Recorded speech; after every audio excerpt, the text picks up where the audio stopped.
You know what's strange about actually achieving the things you spent your whole life dreaming about?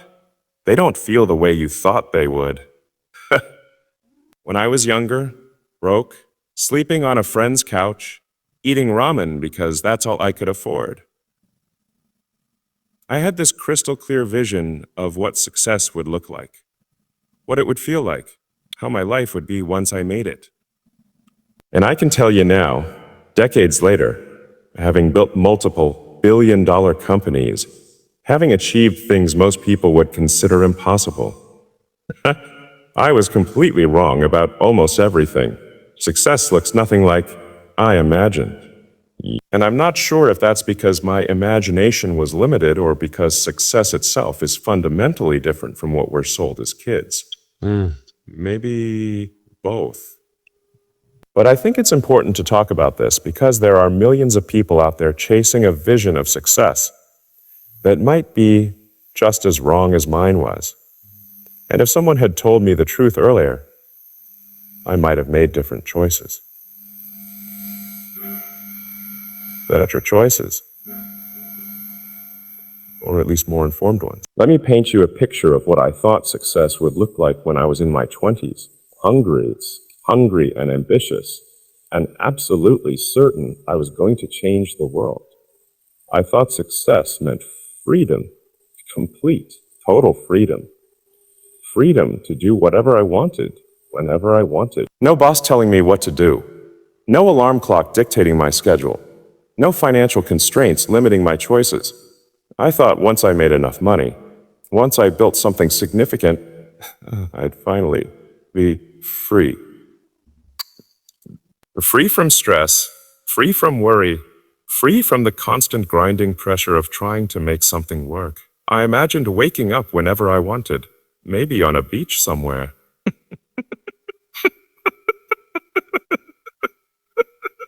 Some incredible house with perfect weather and perfect views. I'd have time to think, to create, to explore ideas without the weight of survival crushing down on me. I'd be able to pursue projects purely because they interested me, not because I needed to make rent. I thought success meant space. Mental space. Emotional space. Time to breathe and just exist without constantly fighting. That's not what happened. Not even close. The reality of success, at least the way I've experienced it, is that the more successful you become, the less free you feel. Every company I've built, every achievement I've reached has added weight, not removed it. Added responsibility, not reduced it. Added pressure, not released it.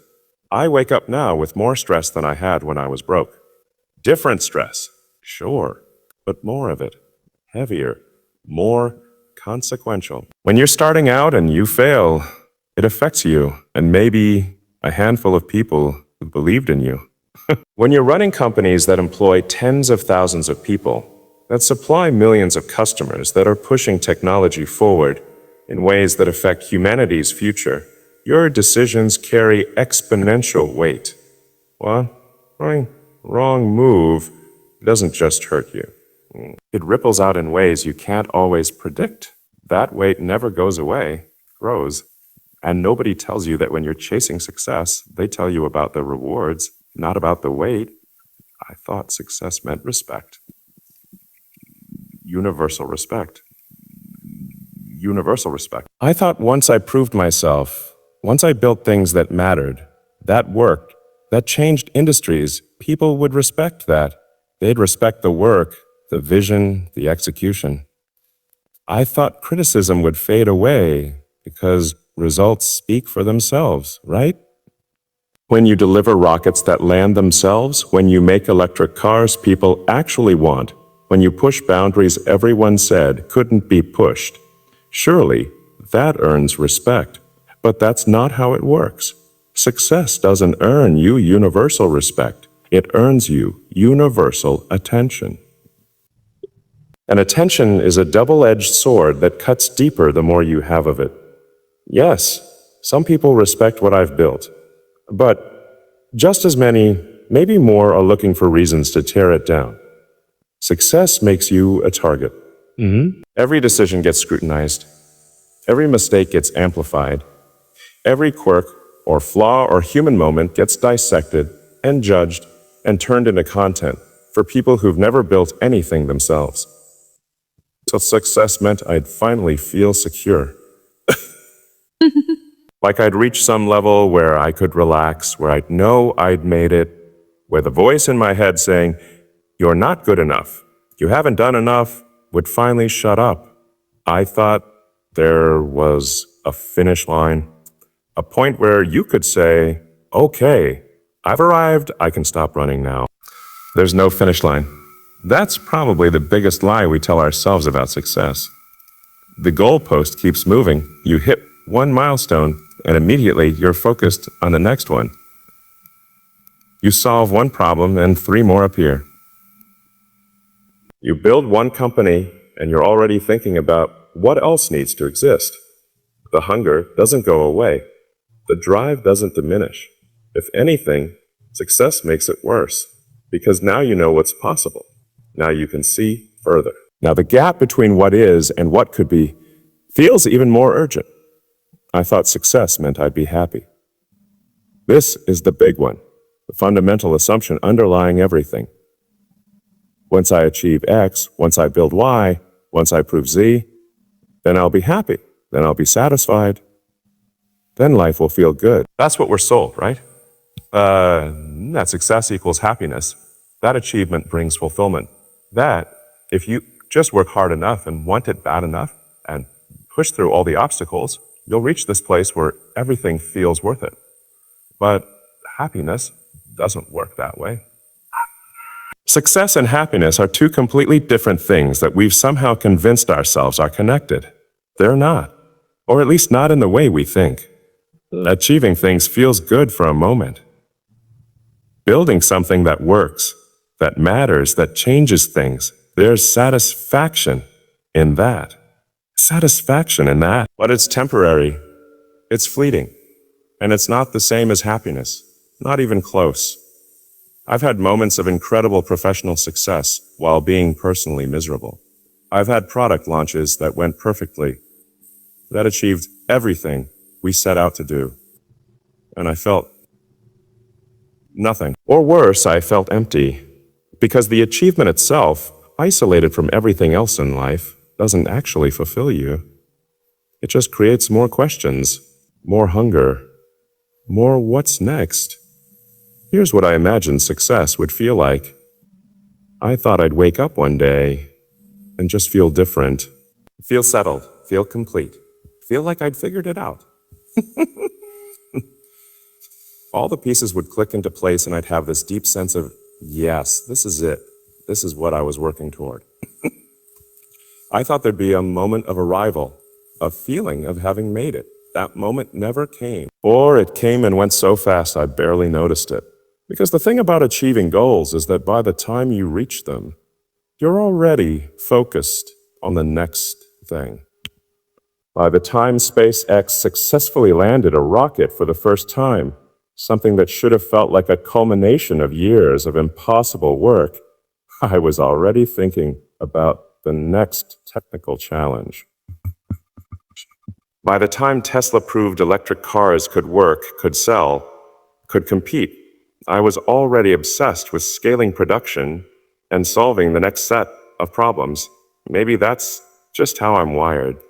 Maybe some people are better at savoring achievement, but I don't think I'm unique in this. I think this is what happens when you're deeply driven.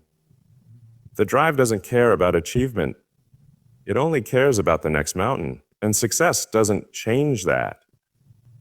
If anything, it reinforces it. It proves that the impossible is possible, which just makes you want to tackle the next impossible thing. I thought success meant control. This is a big one for me. I thought once I had resources and influence and leverage, I'd be able to control outcomes, control my environment, control the narrative, control the direction of things. No more being at the mercy of other people's decisions or random chance or circumstances beyond my reach. I thought success meant agency, power to make things happen the way they should happen. But the reality is, the more successful you become, the more you realize how little control you actually have. Markets do what markets do, regardless of your will. Technology has its own timeline, regardless of how hard you push.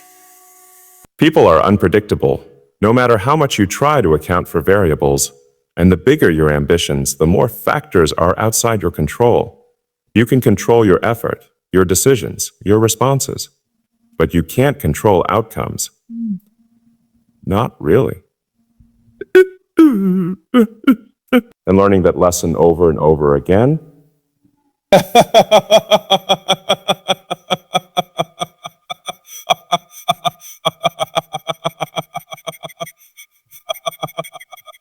I thought success meant time. This might be the most painful. I thought once I made enough money, once the companies were established, once things were running smoothly, I'd have time. Time for myself. Time for relationships. Time to pursue interests outside of work. Time to just exist without the constant pressure of deadlines and deliverables. And the next crisis, the opposite happened. The more successful I became, the less time I had. Or maybe I had the same amount of time, but exponentially more demands on it. Everyone wants something. Investors want updates. Employees need direction. Customers have expectations. The media wants statements. Partners want meetings. And all of that has to fit into the same 24 hours everyone else gets. There's no success level where you suddenly get more hours in the day. There's just more competition for the hours you have. I thought success meant options, and okay, this one is partially true. Success does give you more options in a certain sense. I can choose to work on problems most people can't access. I can fund projects that interest me. I can say no to things I don't want to do. The flip side is that success also eliminates options. It creates expectations. Once you're known for building rockets, people expect you to keep building rockets. Once you've disrupted one industry, there's pressure to disrupt others. Once you've achieved at a certain level, anything less feels like regression. And there's this weight of potential. When you have resources and platform and influence, choosing not to use them for something big feels wasteful. Feels like squandering an opportunity. So even though theoretically I could choose to do anything, practically I feel obligated to keep pushing, keep building, keep trying to make a dent. That's not really freedom. That's a different kind of pressure. I imagine success would mean better relationships. This one hurts to admit. I thought once I wasn't stressed about money, once I could provide and create stability, relationships would be easier, better, deeper. I thought the things that make relationships hard when you're struggling, the financial stress, the uncertainty, the lack of resources, would disappear with success. And once those obstacles were gone, connecting with people would be simple. But success complicated my relationships in ways I never anticipated. It's hard to know if people want to be around you or for what you represent. It's hard to maintain relationships when you're working 100 hours a week. It's hard to be present in a relationship when your mind is always 3 steps ahead on some problem. It's hard to be vulnerable when you're expected to be strong and certain and in control all the time. Success didn't make relationships easier. It made them more complex, more loaded. Difficult to navigate authentically. I thought success meant legacy.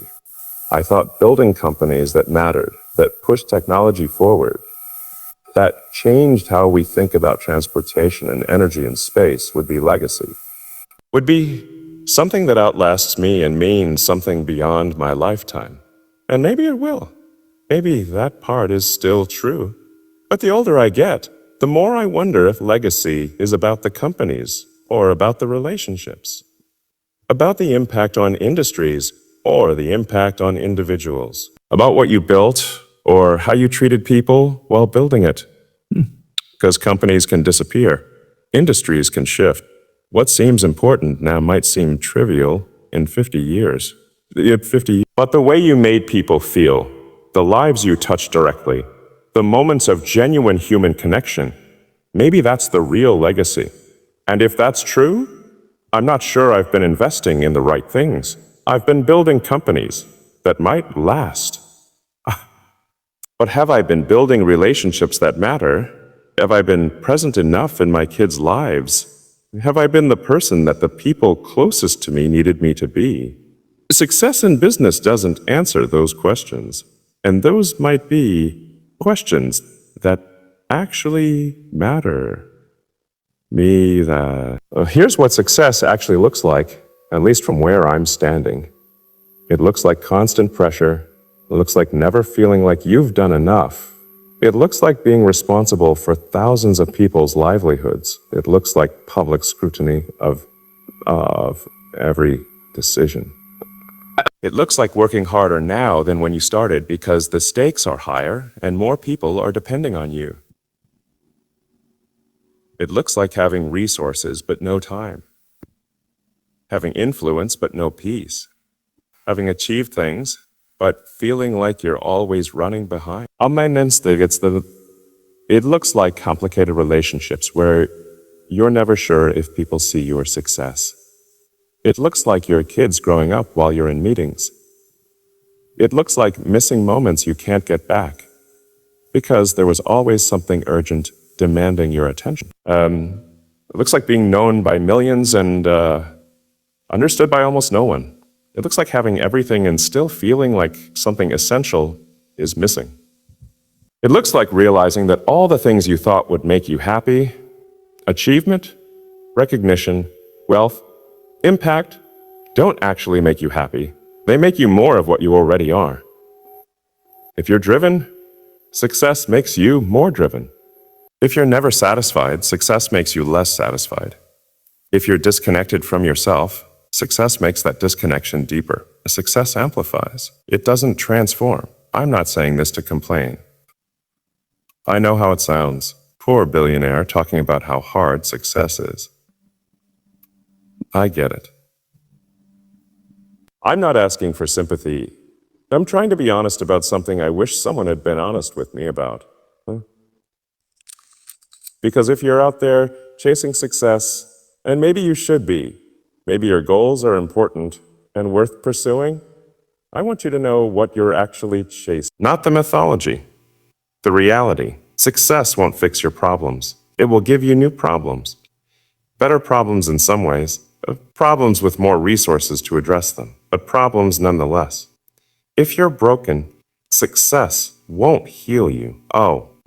If you're running from something, success won't let you escape it. If you're using achievement to avoid dealing with your actual issues, success will make that avoidance more sophisticated, but no less damaging. Here's what I wish I'd known. Success is a tool. It's a nation. It's a means, not an end. It gives you leverage to do things, to build things, to change things. But it doesn't change you. Not fundamentally. Who you are, what makes you happy, what gives your life meaning. Those things have to come from somewhere else. From internal work. From relationships. From presence. From figuring out what actually matters to you beyond achievement. I wish I'd known that you can't delay life until after success. You can't say, once I achieve this, then I'll focus on relationships, on health, on being present, on actually living. Because once you achieve that thing, there will be another thing and another. The goalpost moves. Only way to actually live is to live now. While you're building, while you're striving, while you're in the middle of the mess, you have to find a way to be present in your life as it is, not as you imagine it will be once you finally make it. I wish I'd known that success and fulfillment are different things that require different approaches. Success comes from external achievement. Fulfillment comes from internal alignment, from knowing who you are and what you value, and living in accordance with that. You can be incredibly successful and completely unfulfilled, or you can be modest in your achievements and deeply fulfilled. They're not connected the way we think they are. I wish I'd known that the things that actually make life good, deep relationships, presence, peace of mind, self-knowledge, ability to enjoy simple moments, those things don't come from success. They come from attention, from practice, from prioritizing them, even when they don't feel urgent, especially when they don't feel urgent, because they never feel urgent until it's too late, until the relationship is over, until your kids are grown, until you realize you spent your whole life building a future and forgot to live in the present. I could go back and talk to my younger self, the hungry, ambitious version of me that was so certain about what success would bring. Here's what I'd say. Chase your dreams, absolutely. Build your companies, push your boundaries, work hard, take risks. But know that achieving your goals won't feel the way you think it will, won't solve the problems you think it will, or make you the person you think it will. Success will give you resources and platform and influence. Use those things wisely. But don't confuse having those things with being happy or fulfilled or complete. Those require different work. Work that has nothing to do with achievement. Work that actually gets harder the more successful you become, because you have less time and more distractions and more excuses to avoid it. Invest in relationships with the same intensity you invest in your work. Be present with people while you still can. Don't wait until you've achieved something to start living. Don't sacrifice your humanity on the altar of achievement. So consumed with building things that you forget to build a life, because you can't achieve every goal you set and still feel empty if you haven't done that other work. Know that success is not the answer to the question, what will make my life meaningful? That question requires a different exploration, an internal one that achievement can't shortcut. You have to figure out what actually matters to you, not what you think should matter, not what other people say matters, what actually genuinely matters to you in a way that you can feel in your bones. For me, I'm still figuring that out, still trying to integrate the achiever with the human, still learning how to be present, still working on relationships, still trying to find balance between the drive that built these companies and the peace that makes life actually worth living. I don't have it figured out. Maybe I never will, but I know this. Success looks nothing like I imagined. And that's okay. Because maybe the imagination was the problem. Maybe real life, messy and complicated and human, is better than any imagined version of success could ever be. If I can just slow down enough to actually experience it. So if you're chasing success, chase it. But know what you're chasing. Know what it actually is and what it is. Know what it can give you and what it can't. And maybe, just maybe, spend as much time figuring out how to live as you spend figuring out how to achieve. Because achievement is easier than living. And success, real success, might actually be about both.